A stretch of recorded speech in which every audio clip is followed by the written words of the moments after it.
बुद्धिमान तोता की कहानी। बहुत समय पहले की बात है। एक घने जंगल में एक तोता अपने दो बच्चों के साथ रहता है। उनका जीवन खुशी खुशी बीत रहा था। एक दिन जंगल से गुजरते एक शिकारी की दृष्टि तोते के बच्चों की खूबसूरत जोड़ी पर पड़ी। उसने सोचा कि राजा को देने के लिए ये तोते बहुत सुंदर उपहार है। वह उन तोतों को पकड़कर राजा के पास ले गया। जब उसने वे तोते राजा को उपहार स्वरूप दिए तो राजा बहुत खुश हुआ और शिकारी को उसने 100 सोने के सिक्के इनाम में दिए। राजमहल में लाए जाने के बाद तोते सबके आकर्षण का केंद्र बन गए। उन्हें सोने के पिंजरे में रखवाया गया। हर समय सेवक उनके आगे पीछे दौड़ते रहते। नाना प्रकार के ताजे फल उन्हें खिलाए जाते। राजा उनसे बहुत प्रेम करता था। राजकुमार भी सुबह शाम उनके पास आकर खेला करता था। ऐसा जीवन पाकर दोनों तोते बहुत खुश थे। एक दिन छोटा तोता बड़े तोते से बोला, भाई, हम कितने खुशनसीब हैं जो इस राजमहल में लाए गए और ऐसा आरामदायक जीवन पा सके। यहाँ हर कोई हमसे कितना प्यार करता है, हमारा कितना ख्याल रखता है। हाँ भाई, यहाँ हमारी जरूरत की हर चीज बिना मेहनत के हमें मिल जाती है।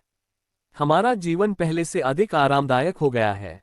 सबसे अच्छी बात यह है कि यहाँ हमें हर किसी से प्रेम मिलता है।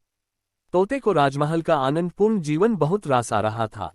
लेकिन एक दिन सब बदल गया। वह शिकारी जिसने राजा को उपहार में तोते दिए थे, राजदरबार में फिर से आया। इस बार उसने एक काला बंदर राजा को उपहार में दिया। अब काला बंदर राजमहल में सबके आकर्षण का केंद्र था। सारे सेवक उसकी देखरेख में लग गए। उसके खाने पीने का विशेष ख्याल रखा जाने लग। तोतों के प्रति सबने ध्यान देना बंद कर दिया। यहाँ तक कि राजकुमार भी अब तोतों के स्थान पर बंदर के साथ खेलने लगा। ये देखकर छोटा तोता बहुत दुखी था। वह बड़े तोते से बोला, भाई, इस काले बंदर ने हमारी सारी खुशियां छीन ली है। इसके कारण अब हमारी ओर कोई ध्यान ही नहीं देता। बड़ा तोता बोला, कुछ भी स्थायी नहीं रहता मेरे भाई। वक्त बदलते देर नहीं लगती। कुछ दिन बीते। बंदर था तो शरारती। एक दिन उसने महल में बहुत उत्पात मचाया। सेवकों को बहुत तंग किया। राजकुमार भी उसकी हरकत से डर गया। राजा को जब बंदर की कारस्तानी पता चली तो उसने उसे जंगल में छोड़ आने का आदेश दे दिया। आदेश का पालन कर बंदर को जंगल में छोड़ दिया गया। उस दिन के बाद से तोते फिर से महल में सबके आकर्षण का केंद्र बन गए। अब छोटा तोता बहुत खुश था। वह बड़े तोते से बोला, हमारे दिन फिर से वापस आ गए भाई।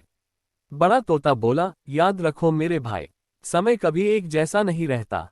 इसलिए जब समय साथ न दे तो दुखी नहीं होना चाहिए। बुरा समय है तो अच्छा समय भी आएगा। छोटे तोते को बड़े तोते की बात समझ में आ गई और उसने तय किया कि बुरे वक्त में वह धैर्य बनाकर रखेगा।